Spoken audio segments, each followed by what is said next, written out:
கவினா மாறிடுறீங்க sir, என்ன sir advantage? கவினா மாறினா jolly, நிறைய அட்வான்டேஜ். சரி சார், 2 சொல்லுங்க அப்போ. இல்ல ஒரு மாதிரி ஒரு கிளாமரான பையன். அதுக்கு மேல சொன்னா அவனும் மாட்டிப்பான், நானும் மாட்டிப்பேன்.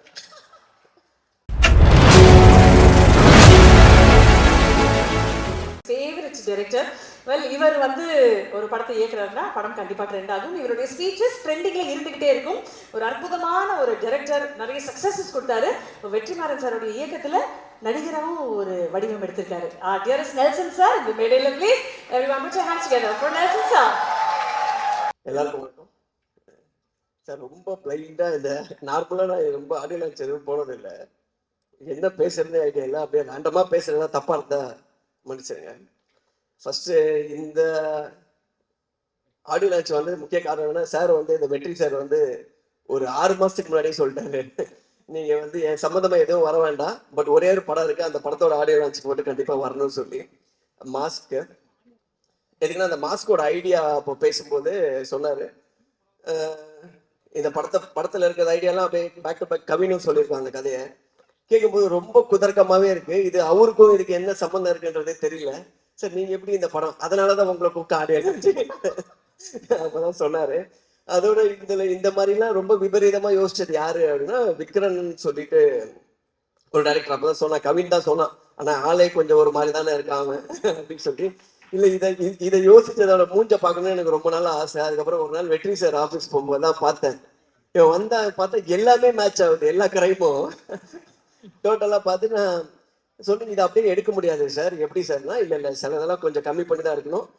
இவன் சொல்றதே இவ்வளவு, இவன் நிறைய சொன்னா அதெல்லாம் கண்ட்ரோல் பண்ணி கொஞ்சம் கட் பண்ணி தான் எடுக்கணும் அப்படின்னா, விக்ரமன் இந்த சாரி விக்ரன் இந்த மாதிரி பயங்கரமா யோசிச்சது ஒரு பெரிய விஷயம்.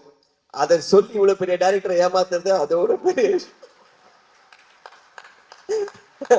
அதுதான் நான் எதிர்பார்க்கல. பட் ஆனா அது அப்படி இப்படி இப்போ கொஞ்சம் நடுவுல எல்லாருக்குமான படமா மாத்திருப்பாங்கன்னு நினைக்கிறேன்ல. உனக்கு அதுல ஒரு கஷ்டம் இருக்குல்ல. ஓகே. அப்புறம் நிறைய இந்த படத்தை பத்தி நானும் கவினும் டிஸ்கஸ் பண்ணுவோம். அப்பப்ப சொல்லுவான் படத்தை பத்தி. சொல்லும் போது எல்லாமே வந்து நான் அவன்கிட்ட சொன்னது ஒண்ணுதான், எனக்கு இந்த படத்தை சம்பந்தமா நான் கேட்டது பார்த்தது எல்லாமே வந்து ரொம்ப ஃப்ரெஷ்ஷா இருந்தது, ரொம்ப புதுசா இருந்தது. எதுவுமே ரெகுலரா இந்த ஃபார்மேட் அந்த மாதிரி இல்லை. ரொம்ப ஆஃப் பீட்டான ஒரு ஃபிலிம். பட் அந்த படத்துல வந்து ஒரு நிறைய அந்த ஒரு டார்க் காமெடிக்கான ஸ்பேஸ் இருக்கு. பிளஸ் அதை ரொம்ப நல்லாவும் எக்ஸிக்யூட்டும் பண்ணியிருக்காங்க. அது சில சீன்ஸ் எல்லாம் பார்க்கும்போது இது ரொம்ப நல்லா இருக்கு, எதுக்கு நம்ம இந்த மாதிரிலாம் நமக்கு தோணல அப்படின்றது. பட் அப்புறம் யோசிச்சு பார்த்தா தோணாம இருக்கிறதும் சம்டைம்ஸ் நல்லதுதான்ற மாதிரி இருக்கு. ஏன்னா ரொம்ப ஒயில்டா யோசிச்சிருக்கான். பட் அது எக்ஸிக்யூட் பண்ணி பார்க்கும்போது ரொம்ப கன்வின்சிங்கா இருந்தது. அதனால வந்து எப்படி எனக்கு, நான் அங்கங்க கொஞ்சம் பிக்ஸ் அண்ட் பீசஸ் பார்த்துருக்கேன். பார்க்கும்போது எனக்கு ரொம்ப பிடிச்சது. ஸோ உங்க எல்லாருக்கும் பிடிக்கும்னு நினைக்கிறேன்.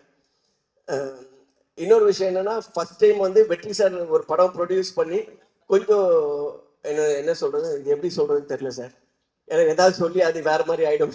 ஏன்னா கொஞ்சம் இப்போ ஒரு ரொம்ப ஒரு என்டர்டைன்மெண்ட் ஜோன் நார்மலா ஒரு ப்ரொடியூஸ் பண்ணாருன்னா அதுக்குள்ள வந்து சோஷியலி கன்சர்ன்டு ஃபிலிம்ஸ் தான் நிறைய இருக்கும். அது அந்த மாதிரி இருக்கும். இந்த படத்துலயும் அது எட்ஜ் இருக்கும்னு நினைக்கிறேன். பட் ஆனா அதோட கொஞ்சம் ரொம்ப நிறைய என்டர்டைன்மெண்ட் ஜாஸ்தியா இருந்தது இந்த படம். ஒருவேளை அதை கூப்பிட்டுட்டு இதை பத்தி என்ன நினைக்கிறீங்க அப்படின்னு சொல்லி கேட்பாரு. எனக்கு இது எல்லாமே கரெக்டா இருக்கு சார். பட் இந்த கவினோட ஹீரோ கேரக்டரைசேஷன் கூட ரொம்ப கிரேவா இருக்கிற மாதிரி இருந்ததுன்னா, அதெல்லாம் இவர் தான் அந்த கருப்பெல்லாம் கொஞ்சம் சரி பண்ணியிருக்காருன்னு நினைக்கிறேன். அந்த கிரே எல்லாம் ஆக்சுவலா அவன் பேச்சை கேட்டிருந்தா டோட்டலாவே வந்து விக்ரன் வந்து கவினை எப்படின்னா, கவினோட ஹேட்டரா இருந்து படம் ஒரு கதை படம் எப்படி பண்ண முடியுமோ அந்த மாதிரி இருந்தது.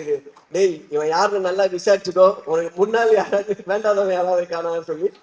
அதுக்கப்புறம் நான் அதே கதையை தேர்ட் டைம் கேட்கும் போது சார் வந்து அந்த இதெல்லாம் கட் பண்ணி பக்காவா பண்ணியிருந்தாரு. ஸோ என்னன்னா, அவங்க ஏதோ ஒரு இன்டர்வியூல பார்த்தேன், ஆண்ட்ரியா மேடம் சொல்லியிருந்தாங்க, எல்லாருக்குள்ளேயுமே ஒரு பிளாக் இருக்கும், எல்லாருமே கெட்டவங்க தான் அவங்க சொன்னதா சொன்னாங்க. அவன் எல்லாரும் டெய்லி ஏஞ்சி கண்ணாடி நிறைய பார்ப்பான் போல இருக்கு. ஆக்சுவலி எல்லா கேரக்டரும் அப்படி. பட் என்னன்னா அதோட படத்துல இருக்க புதுசும் அதுதான் அதுல வந்து எனக்கு பிடிச்சதும் அதான். ஏன்னா நம்ம ஒரு படம்னா இவன் நல்லவன் கெட்டவன் இல்லாம அவன் எல்லாருமே ஒரு ஒரு பாரபட்சம் பார்க்காம எல்லாரும் மூஞ்சிலே அடிச்சிருக்கான் அந்த மாதிரி. ஸோ இது வந்து ஒரு நியூ எக்ஸ்பீரியன்ஸா இருக்கு இந்த படம். ஸோ அப்கோர்ஸ் வந்து ஜிவி இருக்கும்போது அவரோட மியூசிக் பிளஸ் ஆர்டி சார் இருக்காரு. இவங்க இப்போ இந்த படத்தோட நான் ட்ரெய்லர் பார்க்கும்போது வந்து எனக்கு தெரிஞ்சு கவின் நடிச்சு வந்த படங்கள்ல இப்போ ரீசெண்டா டெக்னிக்கலி ரொம்ப சவுண்டா இருக்கிற ஃபிலிம் வந்து இந்த படம் தான் என்னால் அதை ஃபீல் பண்ண முடிஞ்சுது. அப்புறம் கவினோட லுக் அண்ட் எவ்ரி திங்கும் ரொம்ப சாலிடாக இருக்கு. இன்னொரு விஷயம் கவின் பற்றி சொல்லணும்னா, ஒரு படம் வந்து ரொம்ப கமர்ஷியலா இது ஓடுமா ஓடாதான்றதை தாண்டி இதுல புதுசா என்ன இருக்கு, நம்ம என்ன பண்ண முடியும், கொஞ்சம் எக்ஸ்பெரிமெண்டலா இருந்தாலுமே அதை தைரியமா நம்பி உள்ள போறது, அடி வாங்கினாலும் வாங்குறது, சட்டை முதுகுல எனக்கு அவுத்து பார்த்தா நிறைய காயம் இருக்கும்னு நினைக்கிறேன். அந்த வலிக்கு மருந்து போட்டு நமக்கும் அப்படியே கை ஆறிடும் அந்த மாதிரி.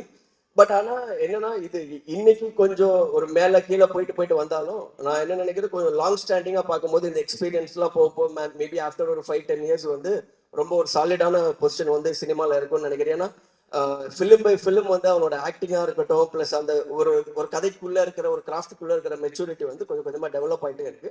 மேபி இன்னைக்கு எப்படி வேணா டெசிஷன்ஸ் போன படங்களுக்கு முன்னாடிலாம் மாறலாம். பட் ஆன் லாங் ரன் வந்து ரொம்ப long way to go Kavin. All the best. And Andrea ma'ams of course வந்து ரொம்ப எல்லாமே சேலஞ்சிங் கேரக்டர் எடுத்து போடுறது, இதுலேயும் பயங்கரமான சேலஞ்ச் கொடுத்துருக்காருன்னு நினைக்கிறேன்.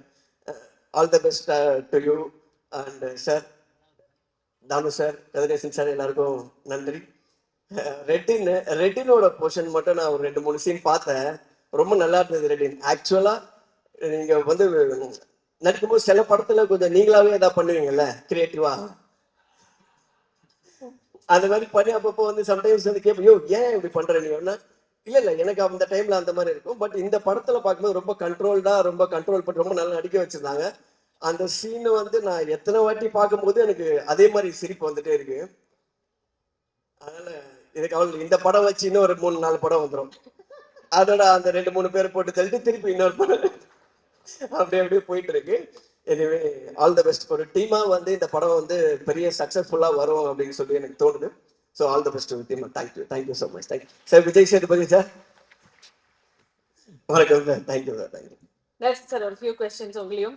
அர்ச்சனா, நல்லா இருக்கீங்களா? நீங்களும் இந்த படத்தில் நடிச்சிருக்கீங்க கேள்விப்பட்டேன். ஆமா சார். நீங்க வழக்கம் போல ரொம்ப நல்லா நடிச்சிருக்கீங்க. நான் கவின் கிட்ட கேட்டேன். ஏன்னா நான் டாக்டர்ல இவங்களோட ஒர்க் பண்ணும்போது நான் எதுவுமே சொல்லாம சீன் பேப்பர் மட்டும் கொடுத்துட்டு நான் வந்து சைலண்டா இருந்தது. இவங்க கிட்ட மட்டும் மீது எல்லாருக்கிட்டையும் போய் இப்படி பண்ணுங்க ஏதாவது நிறைய இன்ஃபர்மேஷன் கொடுப்பேன். இவங்களுக்கு தான் எதுவும் சொல்ல மாட்டேன். ஸோ அவ்வளோ சீசண்டா நடிக்கிறாங்க. எனக்கு நான் தான் இன்னும் நீங்க நிறைய படம் பண்ணணும், நல்லா உங்களை சினிமால நிறைய யூஸ் பண்ணணும்னு விரும்புறேன். Thank you sir. Thank you so much. But அதனால கம்மியா தானே கேட்பீங்க? இல்ல சார், இப்போ கொஞ்சம் அதிகமாவே கேட்பேன். ஹாப்பி ஆயிட்டேன். அந்த வகையில் சார் மாஸ்க் படத்தோட பேரு. இப்போ உங்க கையில ஒரு மாஸ்க் இருக்கு சார். இந்த மாஸ்க் போட்ட உடனே இந்த நபராக இருக்கிறதுல அட்வான்டேஜஸ் என்ன, டிஸ்அட்வான்டேஜ் என்ன அப்படின்னு ஒன்னு சொல்ல போறீங்க சார். முதல்ல ஜிவி சாரோட மாஸ்க் முடிஞ்ச வரைக்கும் சொல்றேன் சார். என்ன சார் ஒரு அட்வான்டேஜ் ஒரு டிஸ்அட்வான்டேஜ் தானே பாரு. சார்? ரெட்டிங்களா நீங்க ஒண்ணு கேட்டா அவரு ஒண்ணு பேசிட்டு போயிடுவாரு. அது ஏன்னா அது செட் ஆயிடுச்சு.